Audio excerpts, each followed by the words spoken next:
Sayang, kung ano yung malapit, yun yung nakahinto. Oo nga, no?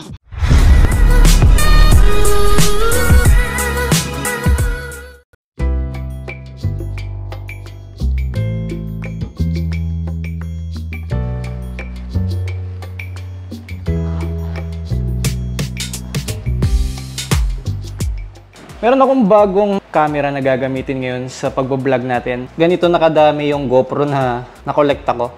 At ang pinaka-latest is ang Hero 12 Black. So balak ko na sanang bumili ng GoPro Hero 13. Pero nakita ko yung camera ni Joseph Activate. So medyo naging interested ako dahil nakita ko wireless yung mic niya. Maganda yung kuha pagkagabi. So chinek ko nga itong Action 5 Pro. Nakita ko yung review niya. Maganda naman. At binigyan din ako ng camera ni Brother Alfred ng Action 4. So naisip ko, kung bibili ako ng Action 5, meron na kaagad akong secondary camera. Madali pa siyang i-mount sa helmet. Meron siyang magnet, tapos ididiin mo lang. Ayun, nakalagay na siya. Dahil naka-wireless mic tayo, wala siyang cable na nakalabas. Ito yung microphone niya na DJI Mic Mini. Dalawa kaagad siya. Ito, nagsisilbing power bank din niya. Nilagay ko na dito yung magnet niya, so ididikit lang natin ganyan. Ito yung magiging itsura niya. Ayun yung mic ko. Ayun na yung mic indicator niya, yung pumapalong ganyan. At para dito naman sa secondary camera natin, ganun din siya kadali. Ipapatong mo ganyan, magmamagnet siya, and then press mo lang pababa. Nakalock na siya. Ang binili ko is Adventure Combo. So marami siyang kasamang accessories. At buti na lang, Adventure Combo din yung binigay ni Alfred na Action 4. So same lang sila ng accessories, kaya naging 6 yung baterya ko. Ito yung charging dock niya, dalawa to. Tapos meron siyang kasamang 3 baterya. So sumatotal 6 yung baterya ko ngayon. So gamit na natin ngayon ang DJI product testing muna tayo ngayon. Tignan natin sa high speed, sa wideness, and sa night mode. Alright, dahil bago yung camera natin, so hindi ko pa alam yung tamang angulo niya, no? So dinownload ko yung app ng DJI, kaya meron tayong live preview. Ayan, so nakayuko ng konti yung camera. Then angat natin ng konti. Ayan. So ganyan yung pinaka okay na angle. So naka ultra wide tayo ngayon, 4K resolution, 60 frames per second. Pinon ko na yung secondary camera. Ayos oh. Okay na rin yung angle niya. Buti na lang dalawa yung screen niya. At touch screen din itong part na to, itong nasa harapan. Kaya ayun oh, nakikita ko yung details, yung pagpalo ng mic, kung anong resolution at ilan na lang yung memory at battery. Alright, subok tayo ng sound. Gamit natin ang XSR 900 from Guanzon. So, wind noise tayo.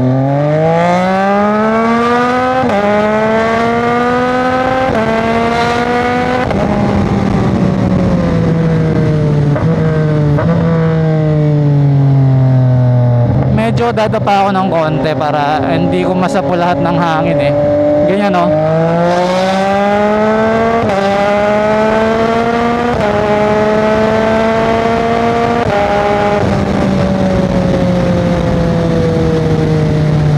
Salamat nga pala sa mga umorder ng bar and side mirror natin. Nakita ko kasi kung ilan yung umorder. Okay naman siya eh. Makapal, walang brand. Ganda yung quality ng salamin.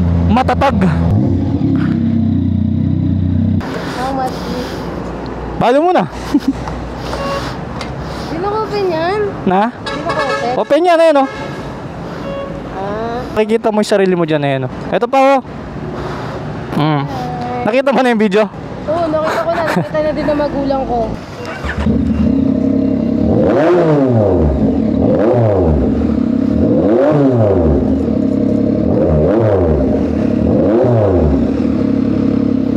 Thank you!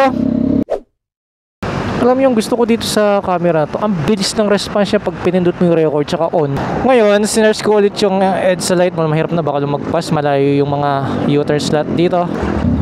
Karamihan sa mga nanonood sa akin is tiga Luzon, pero marami ding nanonood sa atin na tiga Visayas and Mindanao. So, sa mga hindi pa nakakapunta ng Manila at hindi na-experience yung mga ginagawa nating kalokohan dito.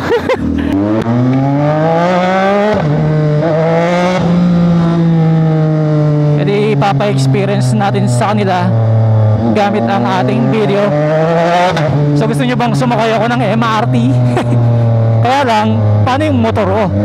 Isakto natin sa mall na may terminal ng MRT para doon tayo mag-park sa mall. Bukod nga pala sa pagpunta natin sa Cebu, actually bukas na yung flight ko is meron pa tayong event sa Monarch, Calasiao, Pangasinan. Gusto nga pala kayong invite sa nalalapit na Quezon Festival. Ayan po yung date. Sa loob ng 3 araw nandyan po ako. May dala akong motor para makagala-gala din sa Pangasinan. Again, this is my favorite. Iyan o.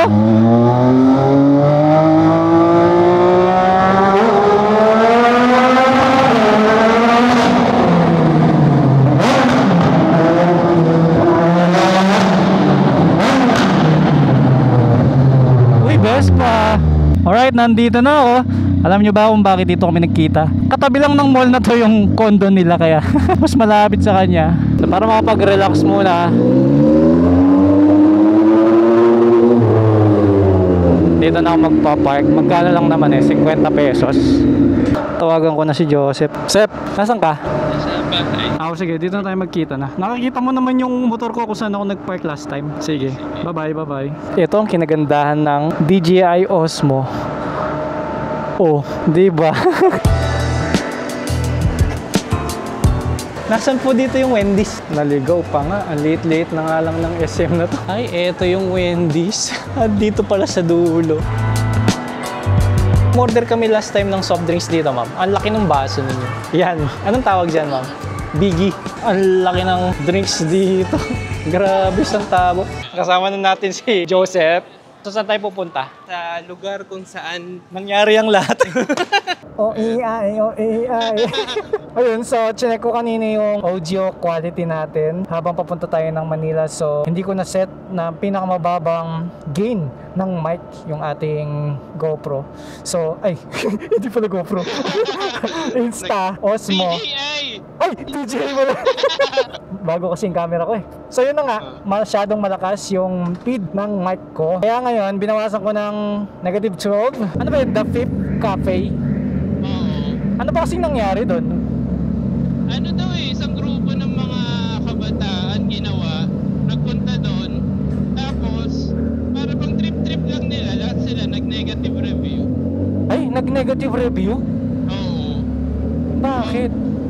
Yun nga yun yung weird wala silang magawa sa pera nila. Oo, pero wala naman tayong sinasabing mga pangalan dito ha. Sila nang bahalang mag-search. So, nabalita kasi sa TV. Alam ko, News 5 ko siya napanood while nagdadrive ako ng Wigo. May TV kasi yung Wigo ko. Tignan natin kung ano yung tsura ng coffee shop. Kasi maliit lang daw siya. So kung kailangan mong makipag-meeting, kailangan mong mag-set ng schedule sa kanila. Ay, ganun pala. Kasi okay. Kung group kayo, kasi balita ko madami yung mga nag-meeting na yun Oo.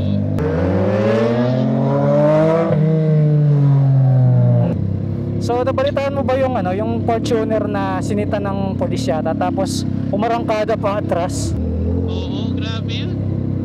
Hindi kaya Takot kasi SUV. Oh, papa. Grabe ka sumigat siya. Antindi mo.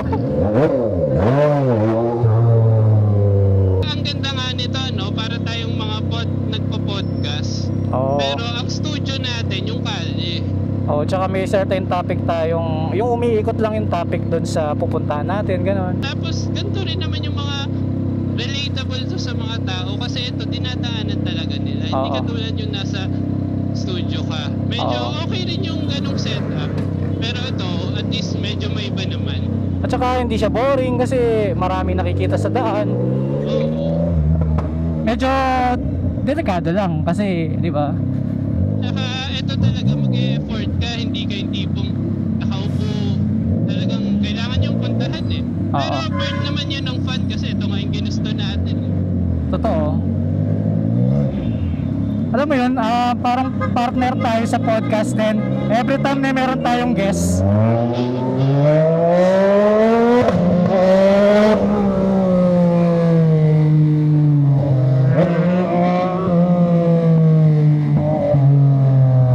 Siya yung bisita natin, sasamahan natin sa magmotor.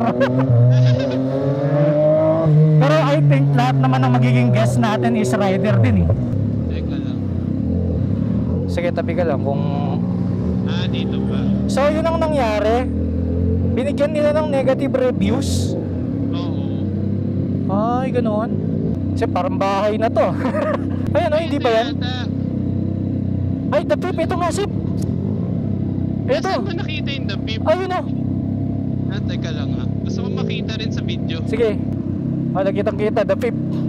Oo. Ang ganda ng concept, eh, no? Yung class. Oo, parang traditional na kahoy. Oo, pati yung labas ng store nila, oh, may bricks pang ganyan. Oo, Maganda. maganda naman pala yung lugar. May second floor naman pala siya. Pwede Sep, kaway ka, Sep. Hello. Isa pa. Hello. Yung sa'yo, nagre-record yan? Kahit walang picture dito? Ayun, okay. To lessen the battery consumption. Sige, paturo Hello niyo. po. Okay lang po mag-order, naka-helmet kami. Okay, naka-record po kasi kami. Vlogger po kasi yung kasama ko, ma'am. Ay, hindi. Sikat to. Maganda sana kung pati ito second floor para mas malaki yung Hindi, space. siguro gaganon ka. Padagdag ng Alfred. Kasi sa taas yung... Chef, baka mauntog ka. Oh, sabi ko na eh. So dito nangyari ang lahat. Sabi mo muna. Dito nangyari ang lahat. Tulad nito, Chef, ito yung mic ko. Makakapag-record pa rin ako. Grabe. Tapos nakikita mo pa yung pati yung harap niya, touchscreen. Kaya, di ba? Makakontrol mo siya. Oo, magaling to. Maganda yung Pero ako, sinetap ko yung sa akin kung ano yung kita talaga sa camera. Yun yung shape niya. Yung kasi sa'yo, naka-full eh. Oo, naka-full cam. Product testing tayo. Yung adobong in order, tsaka yung drinks natin. Request natin yung music. I.O.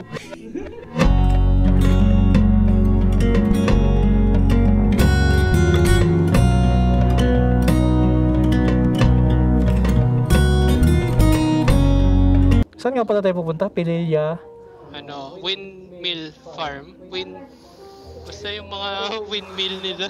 40 kilometers? Oo. Layo.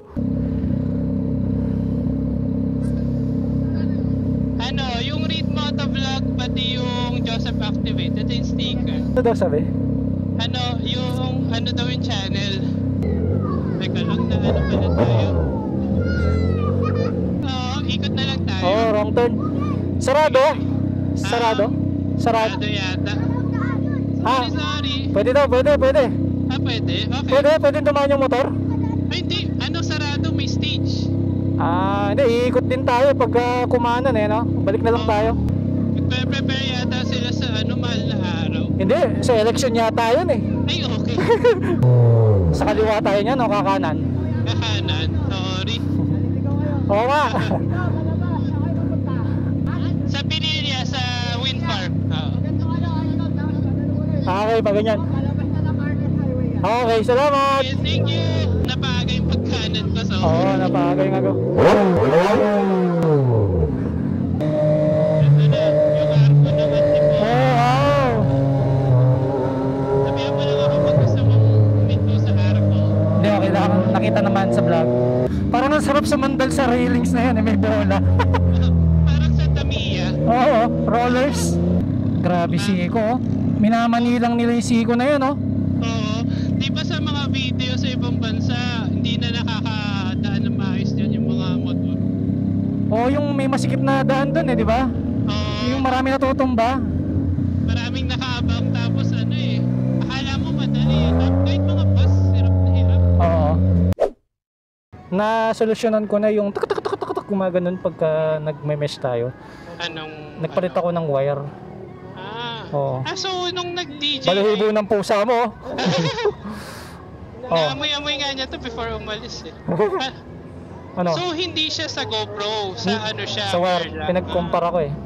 Okay. So bumili ako ng separate wire papunta dito sa speaker. So wala naman, okay naman. Ay sorry, doon pala yun. Dito na lang tayo mag-left.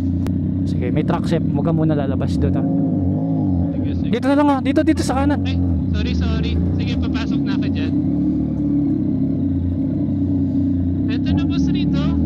Ay wow, ang laki. Kaya pala malamig sa Tanay. May electric fan. Palaki ng palaki.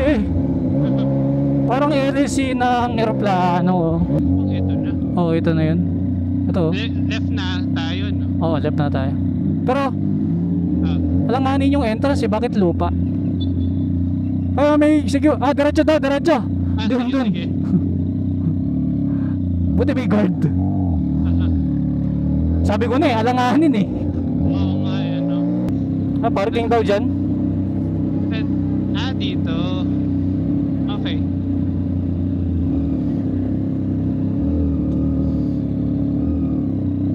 Dito po yung parking. May bayad po? Opo. Magkano? Sige po. Hindi, mamaya na magbabago. Sige. Sayang, kung ano yung malapit, yun yung nakahinto. Oo nga, no. Ganda rin ang naabutan natin. Sunset. Parang nire-repair nila oh. Oo nga, no. May souvenir pala dito. Pwede na no? Oo. At least nakahinto siya. Hindi siya blur. Saan kaya dyan, Chef? Yung Tanay Highlands. Nung nakita natin to. Oo nga, Ang no. daming bundok. Parang Feeling nasa kabila. Ay, tama ba? doon. Dito po nangyari ang lahat. Nagre-repair sila ng LEC. Baka pinipinturahan nila. Ay, yung ano, per LEC yung ano, inaano nila. Tapos pag ano, sunod na LEC, gaganon lang dyan. Kakamayin, no? Ma'am, may nagtitinda po ng inumin dito, ma'am. Mineral water po. Pabili po kami ng yung 30 pesos, dalawa. Layo pala ng 40 kilometers. Oo, baka na-traffic lang tayo, kaya ganun. Oo, may traffic. Tapos ano, Tubig sa to. kalayo. Hanggang anong oras po bukas to, ma'am? Hanggang ngayon na lang, sir. Sakto lang po kami na, ma'am. 6 o'clock hindi na nagpapaakyat ng mga board. Pero hindi naman po nagpapalayas. Kayo po, ma'am, hanggang anong oras kayo? Ay, dito na kami natutulog. Wow, ayun naman. May residente naman pala dito. Kala ko totally sasarado nila. Hindi. May souvenir pala kayo dyan. Ano po yung puti na yan? Display lang din o alcohol po? Ano yun, sir? Yung puti po na may LEC. Ito? Apo. Display po yan. May baterya po yan? Wala po. Maganda po sana kung may baterya tapos electric fan siya, no? Kaso delikado. Dinamo, kaya lang po. Delikado eh. Sip, liwanag oh. Di ba? Oh. Liwanag eh, no? Parang iPhone. Yun nga, mas malaki pa kasi yung sensor niya sa iPhone. Sir, dito ba yung may umatras ng Fortuner? Ay, oo nga, no. Mas matibay pa yung drum dito sa metro. Hindi pa, pinalitan lang nila. Sep, eto na yung Seiko, Sep! Hindi ko paakyat pa. Counter steer to, pag ganyan. Ayan o, ganyan o. Hindi binabanking to.